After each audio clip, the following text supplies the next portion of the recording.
Welcome back to DS technician. Power B की basic to advance series में आपका स्वागत है। लास्ट क्लास में हमने दो टाइप के डेक्स फंक्शन देखे थे, सम एक्स, एवरेज, राइट। और हमने देखा था कि हम कैलकुलेट कॉलम कैसे बनाते हैं, मेजर कैसे बनाते हैं, दोनों में डिफरेंस क्या होता है, ये सब सीखा था हमने लास्ट क्लास में। आज हम एक और न्यू डेक्स फंक्शन पढ़ेंगे जो कि है डेट, यानी डेट से रिलेटेड जितनी भी चीजें हैं वो। लेट्स से मैं अगर एग्जांपल दूं आपको, तो हम डेट में से डे कैसे निकालते हैं, मंथ कैसे निकालते हैं, ईयर कैसे निकालते हैं, डे का नेम कैसे निकालते हैं, लेट्स से कि वो मंडे है या संडे है, राइट। और आपका वीक डेज का क्या नंबर चल रहा है, ये सब चीजें निकालना सीखेंगे आज। हम पुराना डेटा यूज कर रहे हैं जिसका नाम है शेष डेटा। अगर आपने हमारी पुरानी वीडियोस देखी होंगी तो आपके पास ये रॉ डेटा होगा। फिलहाल अब हम डेस्क पे काम करना शुरू कर चुके हैं, तो मेक श्योर कि आप प्रैक्टिस करते रहें। अगर आप प्रैक्टिस नहीं करेंगे तो आप, हो सकता है वीडियो देख के आपको समझ में आ जाए चीजें, बट आप वो स्किप कर जाओगे एक टाइम के बाद। तो टाइम टू टाइम प्रैक्टिस करते रहें। रॉ डेटा आपको हमारे ब्लॉग में मिल जाएगा, वहां से आप जाके देख सकते हैं, डाउनलोड कर सकते हैं। ब्लॉग का लिंक हमारी पुरानी वीडियो की डिस्क्रिप्शन में आपको अवेलेबल हो जाएगा। Let's move to our data की तरफ। ये डेटा है हमारा शेष डेटा। इसके अंदर हमारे पास एक डेट है जिसका नाम है ऑर्डर डेट, ठीक है, ऑर्डर डेट डॉट वन। और कोई डेट है नहीं, अदरवाइज मैं आपको एग्जांपल उसके साथ भी करके दिखाता, बट ठीक है। अच्छा, इसका सबसे पहले मैं अगर बात करूं कि मुझे निकालना है कि इस डेट में से पहली डेट लेके चलते हैं कि जो दिख रहा है 2 दिसंबर 2003, इसमें से 2 निकालना है, यानी 2 तारीख निकालनी है, दिसंबर का मंथ निकालना है, 2003 निकालना है। कई लोग बोलेंगे कि हमारे पास ऑलरेडी डेटा हायरार्की होती है यहाँ पे, ये रही। अगर मैं इसको और ज्यादा एक्सपेंड करूं तो ये year, quarter, month and day सारी चीज अवेलेबल है। बट मैं अगर इसको किसी डेक्स फंक्शन में यूज करना चाहूंगा ना, तो वहां पे ये काम नहीं आएगी। इसलिए मुझे डेक्स फंक्शन बनाना पड़ता है क्योंकि वो रो लेवल पे काम करता है, करेक्ट। और हम इसका कॉलम बनाएंगे ना कि मेजर। तो मेक श्योर कि जितनी भी चीजें हम करने वाले हैं आज, ये सारा का सारा मेजर के अंदर नहीं होगा, सिर्फ और सिर्फ कॉलम के अंदर होगा, और वहीं पे ही ये काम करेगा अच्छे से। तो ज्यादा टाइम यूज ना करते हुए आगे बढ़ते हैं अपने डेक्स की तरफ। यहाँ पे मुझे बहुत सारे कॉलम दिख रहे हैं, बट मुझे चाहिए सिर्फ एक ऑर्डर डेट। ओके, तो मैं लेट से सबसे पहले कॉलम लेता हूँ। कॉलम लेने के अगेन दो तरीके। पहला कॉलम लेने का तरीका यहाँ पे आ गया। दूसरा, मैं चाहूँ तो राइट क्लिक करके उस टेबल पे राइट क्लिक करके, या किसी उस टेबल के किसी कॉलम पे राइट क्लिक करके न्यू कॉलम पे भी क्लिक कर सकता हूँ, और वो सेम चीज क्रिएट करेगा। ओके, तो सबसे पहले मैं निकालता हूँ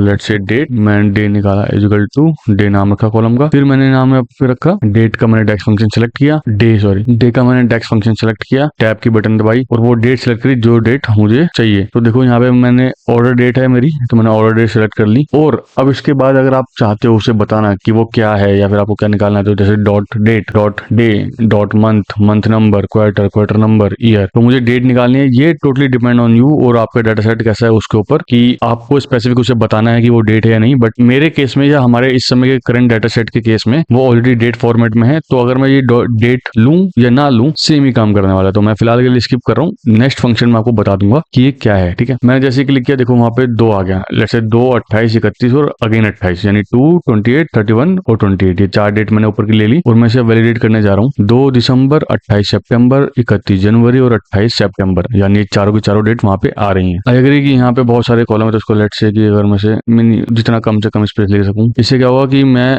दोनों डेटों में हैंड टू हैंड कंपेयर कर पाऊंगा। मुझे अलग से इतनी दूर स्क्रॉल करके जाने की जरूरत नहीं पड़ेगी। इस पार्ट को आप थोड़ा सा फॉरवर्ड कर सकते हो या स्किप कर सकते हो। आप देखो यहाँ पे आप दोनों एक साथ वैलिडेट कर पाओगे कि 2 दिसंबर 28, 28 31, फिर 28, फिर 16, फिर 31 अगेन, सारा वैलिडेट कर लिया आपने। यहाँ तक आई बिलीव आपको समझ में आया होगा। लेट्स मूव टू नेक्स्ट, और वो क्या है हमारा मंथ, ठीक है। मैं एक नया कॉलम लेता हूँ। ये कॉलम हमने डे का बना लिया, ये कॉलम हमें मंथ का बनाना है। MONTH, मंथ इजिकल टू, हमारे पास एक डेक्स है जिसका नाम ही मंथ है। आपको बस उसमें डेट सेलेक्ट करनी है, ऑर्डर डेट है। अब आप चाहो तो डॉट के साथ उसे मंथ बता सकते हो कि भैया ये मंथ है, इसमें से मंथ निकालना है। बिलीव देखो उसने एरर दे दिया, करेक्ट, क्योंकि वो बोल रहा है कि ये मंथ है, बट एक्चुअली में ये मंथ नहीं है, ये पूरी डेट है, करेक्ट। तो अगर मैं इसको डेट बोलूंगा तो ये उसे कंसिडर करेगा, और अब देखो यहाँ पे एरर नहीं आएगा। तो ये आपको बताना पड़ेगा, यानी आप उसे ये बता रहे हो कि जिस जगह से हम डेटा निकाल रहे हैं वो डेटा सेट किस टाइप का है। वो डेट है, वो सिर्फ मंथ है, वो सिर्फ क्या है, करेक्ट। वो डेट है प्रॉपर, तो मैंने डेट ली, और चाहूं तो मैं इसे रिमूव कर सकता हूँ, क्योंकि मेरा जो डेटा सेट है वो ऐसा है कि उसको रिक्वायर्ड नहीं है इस चीज की। देखो कोई एरर नहीं आएगा क्योंकि वो डेटा टाइप ही डेट है, तो कोई इशू नहीं होगा। अब देखो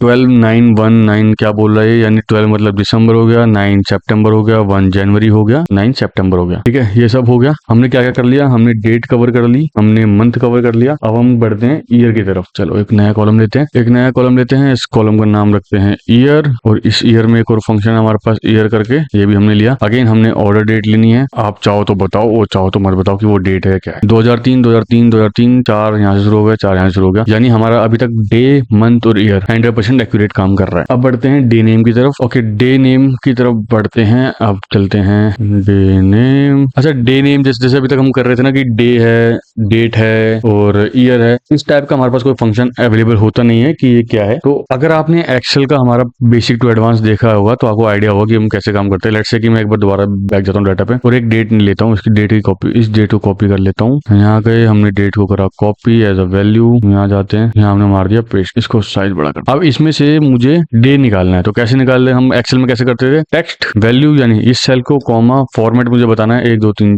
4। अगर मैं 4 डे लिखूंगा तो वो डे को फुल लिखेगा, लेट से वो MON नहीं लिखेगा, वो पूरा मंडे लिखेगा अगर मंडे हुआ तो, ठीक है। अगर मैं 4 डी लेता हूँ तो लेट से मैं आपको दिखाता हूँ, अभी ट्यूसडे आ रहा है, अभी ये ट्यूसडे को ट्यू कर देगा अगर मैं सिर्फ एक डी हटा दूंगा। तो देखो यही सेम फंक्शन अगर आप ध्यान दोगे ना, यही एग्जैक्ट फंक्शन पावर BI में फॉर्मेट के नाम से आता है। एक्सेल इसीलिए मैं बोलता हूँ कि आपको बेस एक्सेल से ही पढ़ना चाहिए, क्योंकि एक्सेल के अंदर हर वो चीज है जो आप पावर BI या फिर SQL के अंदर पढ़ने वाले हो। तो मेक श्योर आप अपना एक्सेल थोड़ा मजबूत रखना, इससे आपको बहुत हेल्प होने वाली है। Okay, let's move to our day name. Day name हम यहाँ पे क्या लेने वाले हैं, फॉर्मेट इजिकल टू वैल्यू। यहाँ पे बोल रहा है वैल्यू का मतलब यहाँ पे अगेन वो डेट है जिस डेट से हमें डे का नेम निकालना है। ये हो गया आपका ऑर्डर डेट। फॉर्मेट किस में चाहिए, मेरे को डी चाहिए 1 2 3 4, मैंने पूरे 4 डी ले ली, यानी वो मुझे पूरा दिन बताएगा कि पूरा दिन का नाम क्या है, यानी सिर्फ ट्यूसडे का ट्यू बता रहा है, वेडनेसडे का वेट बता रहा है, समझ रहे हो। और जो लोकल नेम है दैट्स टोटली ऑप्शनल। अच्छा, ऑप्शनल का मतलब पता आपको कैसे पता लगेगा, जो वो स्क्वायर ब्रैकेट होते हैं ना, लेट्स से अगर मैं आपको दोबारा जाकर लेके जाता हूँ, वो देखो अभी लोकल नेम के ऊपर ना एक स्क्वायर ब्रैकेट आ गया, ये आपके लिए ऑप्शनल है, इट्स नॉट रिक्वायर्ड मैंडेटरी, तो आप इसे स्किप कर सकते हो उस पोर्शन को। फिलहाल ये ट्यूसडे आ गया, लेट्स से अगर मैं एक डी हटा देता हूँ और क्या होता है, देखो यहाँ पे TU हो गया, सन हो गया, फ्राई हो गया, सन फ्राई फ्राई ऐसे समथिंग एल्स हो गया। तो मैं ऐसे रख के, अरे ये क्या करा, अच्छा ओके मैंने वो कर दिया, सेम मुझे करना था डी। ये हो गया डे नेम, कौन सा डे चला, लेट्स से अगर मुझे मंथ निकालना है तो सेम चीज रहेगी, मेरे को बस MM लिखना पड़ेगा और M गुड टू गो, वो उस डेट में से मंथ निकाल लेगा। अच्छा मैं एक टेस्ट करके देखता हूँ और कि मैं न्यू कॉलम लेता हूँ, एक सेम चीज मैं इस मंथ कॉलम वाले बनाए हुए को यूज करने की कोशिश करता हूँ। Month name equal to format, और मैंने को जो कॉलम सेलेक्ट करना है वो मैंने मंथ लिया, ओ सॉरी हाँ ये रहा मंथ, मुझे चाहिए मंथ 1 2 3 4। क्या वो कर पाएगा, कर पा रहा है, बट एक देखो उसने दिसंबर को जनवरी कर दिया है। अगर मैं इसको बताऊं तो देखो यहाँ पे दिसंबर था मेरी डेट में, उसने उस डेट को इस वाले फंक्शन के थ्रू उसने दिसंबर ही लिया है, बट इस वाले फंक्शन के थ्रू उसने क्या कर दिया, मंथ कर लिया, जबकि ऑलरेडी वो मंथ दिसंबर में था। सॉरी कहाँ गया, हाँ 12 दिसंबर में था, मैंने मंथ लिया था, मंथ लिया ना, हाँ मंथ लिया है, जबकि वो 12 होना चाहिए था, उसने जनवरी ले लिया। तो ये ध्यान रखना कि उसे आप बताओ कि वो क्या है, ठीक है। तो लेट से मैं इसको बताता हूँ, अच्छा ओके फंक्शन है, ठीक है। तो ये ध्यान रखना कि हमें ऐसे नहीं करना, हमें डेट सेलेक्ट करनी है वहाँ पे, ना कि कोई पर्टिकुलर हमारा कैलकुलेटेड मंथ। मैं ऑर्डर डेट सेलेक्ट कर रहा हूँ और we are good to go now, ठीक है। ये टेक्स्ट था, वो सॉरी टेक्स्ट था, उसमें ये वाला फंक्शन फेल हो गया। ये सिर्फ मैंने आपको इसलिए करके दिखाया ताकि आप ये कंफ्यूज ना हो कि हमने जो काम किया वो एग्जैक्ट काम किया। आई एग्री कि इसका करने का कोई और तरीका हो सकता है जो कि मुझे अभी नहीं पता है, बट हम रिसर्च करेंगे इसके ऊपर तो 100% हमें कुछ ना कुछ मिल जाएगा कि इसका कोई सोल्यूशन या फिर कोई तरीका है या नहीं है। लेट्स से अगर मैं अभी हैंड टू हैंड बताऊँ ना तो इसका हैंड टू हैंड तरीका भी बता देता हूँ। मैंने ले लिया मंथ, ये रहा नहीं ये नहीं मंथ आइडिया, ये मैं मंथ लेता हूँ इसमें, ये रहा मंथ, ठीक है। और लास्ट में -1 कर दूं, क्या एरर दे रहा है, तो मतलब ये काम नहीं कर रहा फिलहाल के तौर पर। इसने जनवरी इन दोनों को कैसे लिया, आई एम नॉट श्योर, इसके पीछे का बैकएंड कैसा काम कर रहा है, तो मैं इसकी गारंटी अभी नहीं ले रहा हूँ, या फिर आप इस पोर्शन को टोटली इग्नोर कर सकते हो। अभी हमने क्या निकालना सीख लिया, अभी हमने निकालना सीख लिया कि हम मंथ का नेम कैसे निकालते हैं, जैसे इस वाले फंक्शन में हम, ठीक है, डे कैसे निकालते हैं, डे का नाम कैसे निकालते हैं, मंथ का नाम कैसे निकालते हैं कि वो जनवरी है या फरवरी है या फिर मंडे है या ट्यूसडे है, हमने ये सब निकालना सीख लिया। लेट्स से कि अब मेरे पास जो वीक डे है वो कैसे निकलता है, ठीक है। मैं एक और नया कॉलम, मैं इस कॉलम को डिलीट कर देता हूँ यार, है ना, क्योंकि कंफ्यूजन क्रिएट करेगा, डिलीट कर देते हैं इसे। अब इसी में मुझे निकालना है weekday, new column. Make sure कि आप न्यू कॉलम पे ही काम कर रहे हो, मेजर पे काम करोगे तो ये फंक्शन यहाँ पे विजिबल नहीं होगा, ठीक है। और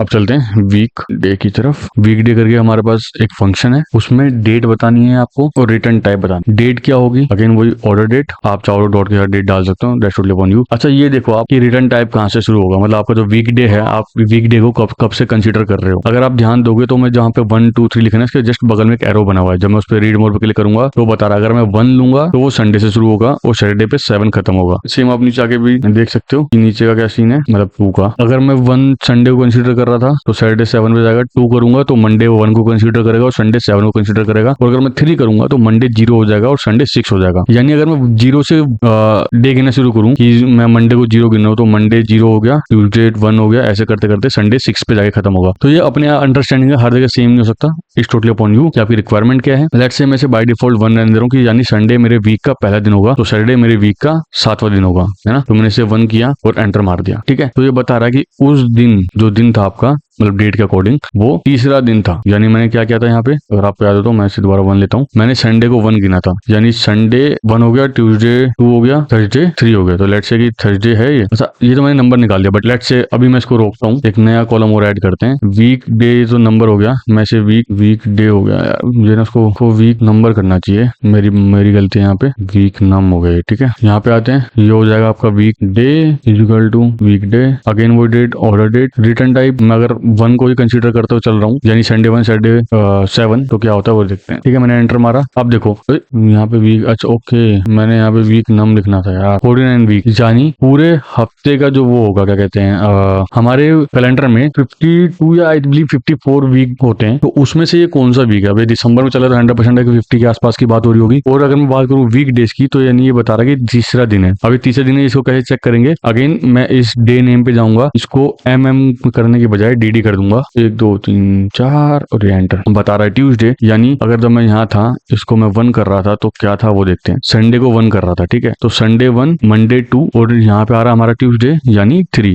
ये करेक्ट है ये। अगर मैं कोई और छोटा लेता हूँ, वेडनेसडे लेता हूँ 4, ट्यूसडे अगर 3 है तो वेडनेसडे 4 ही होगा, थर्सडे 5 ही होगा, फ्राइडे संडे ही सॉरी 6 ही होगा। लेट्स से सैटरडे कहीं है क्या हमारे पास, यहाँ पे इतनी सी दूर में, ये रहा सैटरडे 7। तो ये आपको दिख रहा होगा, ये सारा एग्जैक्टली काम कर रहा है, बढ़िया मस्त। हमने अभी क्या कर लिया, हमने कर लिया day, month, year, day name, week number और वीक डे। वीक नंबर क्या होता है, वीक नंबर यही है कि पूरे साल में कितने वीक होते हैं और उसमें से ये कौन सा वीक है। ये थोड़ा सा कंफ्यूजिंग हो सकता है, बट फोकस के साथ करोगे आप तो कंफ्यूजन खत्म हो जाएगी, आप आराम से समझ पाओगे कि हुआ क्या है। अब लेट्स से कि मुझे उस महीने की आखिरी डेट चाहिए जिस महीने ये ऑर्डर हुआ है, या फिर उस महीने के कितने आगे तक का मुझे डेट चाहिए वो जाना है। लेट्स से कि मैं अगर चाहता हूँ कि मुझे जानना है कि मेरे ऑर्डर मुझे हुआ रिसीव 2 तारीख को, ठीक है, और मेरे पास उस काम को करने का 4 दिन का टाइट है, या फिर मैं कहता हूँ मंथ एंड से शुरू करते हैं, या फिर मैं कह सकता हूँ कि 1 महीना मोड़ लेंगे, जिस भी महीने में ऑर्डर आया उससे 1 महीना और ले लेंगे जिस दिन वो आया। ठीक है, तो मैं क्या करूंगा, एक नया कॉलम बनाऊंगा, end of the month equal to end of the month. ठीक है, एंड ऑफ में स्टार्ट डेट क्या है आपकी, वही ऑर्डर डेट, सीधी सी बात है, हमारी यही ऑर्डर डेट है। और मंथ अब मुझे बताने की मुझे कितना आगे जाना है। अच्छा, एक बार ना इसकी वो भी पढ़ो कि डेफिनेशन क्या कह रहा है return the date in a date time format of the last day of the month before और after the specified number of the month. ये कह रहा है उसी महीने की या तो आखिरी डेट दे देगा, या फिर आप जो भी नंबर बताओगे उसके हिसाब से वो कैलकुलेट करके देगा। अभी लेट से कि मैं कुछ नहीं करता हूँ और मुझे वो सिलेक्ट करना ही पड़ेगा, और मैं 1 ही कर देता हूँ। वो बता रहा है 31/1/2024 और अभी की ऑर्डर डेट क्या है, 2 दिसंबर 2003, 2 दिसंबर 2003 और 31/1/2024, यानी मैंने 1 महीना आगे बढ़ा दिया। अगर मैं इसे 1 महीना आगे ना बढ़ा के 0 कर देता हूँ तो देखो सेम डेट बता रहा है, I mean not same date, same month में ही है, सेम ईयर में ही है, और उस महीने की आखिरी डेट बता रहा है। यानी मैंने उसको बढ़ने को तो नहीं बोला, 1 महीना आगे बढ़ाने को नहीं बोला है ना, बट अगर मैं 1 कर दूं तो मेक श्योर कि वो अभी भी डेट आखिरी ही बता रहा है, बट 1 महीने बाद की। अब वो बात अलग है कि 1 महीने बाद वो नेक्स्ट ईयर भी लग गया इस केस में, बट अगर मैं इस केस की बात करूं तो देखो यहाँ पे 31/10/2003 आ रहा है, और हमारे पास इसकी डेट ऑर्डर डेट जो आ रही है वो 28 सितंबर 2003 आ रही है। 28 सितंबर की 30 सितंबर हो सकता था, अगर मैं वहां 0 लेता, यहाँ पे 0 लेता तो वो 30 सितंबर हो जाता और 2003 ही रहता, क्योंकि वो मंथ एंड की डेट बताता है। बट मैंने उसे बोला 1 महीने आगे क्या मंथ एंड डेट बताओ आप, तो 1 महीने आएगा क्या हो गया, सितंबर के बाद होता है अक्टूबर, अक्टूबर मंथ हमारा 10th मंथ, और उसकी जो लास्ट डेट होगी वो होगी 31 तारीख, और साल अगेन सेम रहने वाला है, क्योंकि वो अभी दिसंबर नहीं है, क्योंकि अगर दिसंबर होता तो जैसे ऊपर वाले केस में 2004 हो गया वैसे हो जाता। ये समझ में आया कि एंड ऑफ द मंथ कब काम आता है। ये बहुत कम ही काम आएगा, बट हाँ आपको पता होना चाहिए कि क्या काम कर रहा है और कैसे काम कर रहा है। अब हम बढ़ते हैं एक और नेक्स्ट डेक्स की तरफ। ये बहुत इंपॉर्टेंट डेक्स हैं, तो प्लीज मेक श्योर इसकी प्रैक्टिस करते रहें। कोई डाउट आ रहा है तो वीडियो को रिवाइंड करो, और अगर इसके बाद भी क्लियर नहीं होता कमेंट करके बताना, हम डेफिनेटली इसके ऊपर काम करेंगे। स्पेशली मैं एक सेशन क्लास रख दूंगा जिसके ऊपर हम सारे डाउट कवर कर रहे होंगे, मोर डीप, मोर एक्यूरेट वे और मोर रियल एग्जाम्पल के साथ। अभी मैं बस ये कर रहा हूँ कि आपको बस तरीके बता रहा हूँ डेक्स कैसे काम करते हैं कैसे नहीं, है ना। ओके, तो मूव करते हैं नेक्स्ट डेक्स की तरफ जो होगा हमारा एज। मैं कहता हूँ कि मुझे जानना है आज आए हुए ऑर्डर को कितने दिन हो गए, एज हो गया। लोग इसे डेटेड इफ बोलते हैं, पर मैं इसे डेट डिफ बोलता हूँ, यानी डेट के अंदर का डिफरेंस। आई डोंट नो कि लोग इसे क्यों बोलते हैं डेटेड इफ, बट मेरे हिसाब से या मेरी अंडरस्टैंडिंग के हिसाब से ये डेट डिफ है। डेट डिफ का मतलब होता है डेट मतलब जो डेट है और उसके बाद का डिफरेंस। आई एग्री कि ये सीधी सी बात है, मैं हर किसी से पंगे नहीं ले रहा हूँ। जो मार्केट में दिग्गज बैठे हैं, बड़े बड़े टीचर बैठे हैं, आई एग्री, मैं उनकी रिस्पेक्ट के साथ कर रहा हूँ, बट ये मेरा मानना है ताकि मैं अपने आप को समझा सकूं कि इस फंक्शन का मतलब क्या है। आप चाहो तो डेटेड इफ बोल सकते हो, चाहो तो डेटेड डिफ बोल सकते हो। डिफ मतलब डिफरेंस आ रहा है, मतलब DATE डेट और फिर DIFF, तो मैं इसे डेटेड डिफ बोलता हूँ, आप इसे डेटेड इफ भी बोल सकते हो, IF if, ठीक है। अब ये क्या बोलता है उसको समझो, उसकी डेफिनेशन समझते हैं। Returns the number of units, unit specify in interval between the input two dates, that's why I am saying कि ये डिफरेंस है ना कि इफ कंडीशन, है ना। तो इसलिए मैं इसको डेटेड डिफ बोलता हूँ, बट ठीक है, तो दैट्स टोटली अपॉन यू कि आपको क्या बोलना है, हमें कॉन्सेप्ट समझ में आना चाहिए, बात खत्म। मैं डेटेड डिफ बोलता हूँ। अभी दो डेट को कंसिडर करने को बोलता है, तो अब मुझे जानना है कि मेरा ऑर्डर किस समय आया था, मतलब कितना पुराना ऑर्डर है, ठीक है। तो मैं पहले ऑर्डर डेट ले लेता हूँ, मेरी ऑर्डर डेट 1 ये होगी। अगेन मेरे पास करंट डेट तो है नहीं, या फिर डिलीवर डेट तो है नहीं कि मैं बता कर पाऊँ कि मैंने मेरे पास ऑर्डर कब आया और मैंने कितने दिन में उसे डिलीवर कर दिया। इस केस में मैं बस ये बता सकता हूँ कि मुझे जो ऑर्डर आया था उस आज के दिन के हिसाब से उसका क्या कितने दिन का वो हो गया। तो मैं इसमें टुडे नाम का हमारे पास डेक्स फंक्शन होता है, वो यूज करूंगा और ब्रैकेट ओपन क्लोज कर देंगे, जिससे वो कंसीडर कर लेगा कि वो टुडे है। ये सेम चीज टुडे वाला फंक्शन हमारे एक्सेल में भी काम करता है। प्लीज प्लीज प्लीज अपने एक्सेल पे भी काम कीजिए। एक्सेल अगर आपने कर लिया तो आप समझ लो आपने पावर बीआई के डेक्स फंक्शन आधे ज्यादा निपटा दिए। एसक्यूएल के जितने भी हमारे पास फंक्शन है हमने वो कवर कर लिए। आई अग्री कि उनके नाम अलग हो सकते हैं, सिंटेक्स थोड़ा बहुत ऊपर हो सकता है, बट अभी कॉन्सेप्ट वही होंगे, वे ऑफ वर्किंग वही होगा। अब ये इंटरवल बोल रहा है कि आपको चाहिए किसमें, डे में चाहिए, आवर में चाहिए, मिनट्स में चाहिए, मंथ में चाहिए, क्वार्टर में चाहिए, सेकंड, वीक, ईयर, ऐसे चाहिए। तो मैं कहता हूँ भाई मुझे ईयर में पकड़ा दो। अभी देखना कितना डिफरेंस आएगा ईयर और उसमें। अब ये बोल रहा है 23 साल, इतने साल, इतने साल, मतलब इतने साल पहले का ऑर्डर है, ठीक है। मैंने ईयर लिया था इसलिए, बट अगर मैं ईयर ना लेके डे लूं तो लुक एट दिस, 8106 दिन पहले का ऑर्डर, मतलब आई मीन ये टुडे के डेट के हिसाब से। और अगर मैं आवर लूं तो ये जा रहा है 1,94,544 आवर्स, इतने आवर का मतलब गैप है वहां से यहाँ तक का, है ना। ये सेम चीज मैं मिनट्स में कर सकता हूँ, ठीक है। मेरे पास मिनट्स में है, मंथ में है, क्वार्टर में है। लेट्स से मंथ में देखते हैं कितने महीने पहले का ऑर्डर है ये, एंटर की बटन दबाई, 266, इतने महीने पहले का ऑर्डर है ये। तो ये चीजें हैं, बस ज्यादा कुछ नहीं है। आई बिलीव कि आपने हमारी पुरानी वीडियोस देखी होंगी, और नहीं देखी तो प्लीज जाके हमारा सारा बेसिक टू एडवांस देखिए, जिससे आपके सारे के सारे कॉन्सेप्ट क्लियर होंगे। हम बिल्कुल बेसिक और बिल्कुल स्क्रैच से चल रहे हैं। हर वो बंदा जो बिल्कुल जीरो से शुरू करना चाहता है उसके लिए one of the best series होगी। हम ऐसा नहीं कर रहे कि बिल्कुल ऐसे पढ़ रहे हैं कि ओह माय गॉड बहुत एडवांस, नहीं, हम बिल्कुल स्क्रैच से चल रहे हैं। एज अ बिल्कुल न्यू लर्नर मैंने जैसे सीखा था स्टार्टिंग में, जैसे मेरे को लर्निंग मिली थी, मैंने सोचा था कि ये कॉन्सेप्ट मुझे पढ़ाने हैं, तो मैं वो पढ़ा रहा हूँ। तो मेक श्योर कि आप हमारी सीरीज को फॉलो करते हुए चले, सारे डाटा सेट को डाउनलोड करें, प्रैक्टिस करते हुए चले। प्रैक्टिस नहीं करेंगे तो टू बी ऑनेस्ट नहीं है कोई फायदा वीडियोस देखने का। आप मेरी क्या दुनिया में किसी की वीडियोस देख लो, समझ जरूर आ जाएगा, आई एग्री, बट प्रैक्टिस करने से आपके कॉन्सेप्ट क्लियर होते चले जाएंगे, आपको कोई रोकने वाला नहीं होगा। फिलहाल आज के लिए इतना ही, और आपको हमारी इस वीडियो से वैल्यू मिली हो तो प्लीज हमारी वीडियो को लाइक कीजिएगा, सब्सक्राइब कीजिएगा, कमेंट करके बताइएगा आपको हमारी वीडियो कैसी लग रही है, और कोई भी इंप्रूवमेंट एरिया जो आपको लगता है कि हमारे लिए जरूरी है, हम इस पे काम कर सकते हैं, आप प्लीज बताइएगा, हम उसके ऊपर काम 100% करेंगे। Thank you so much, have a nice day.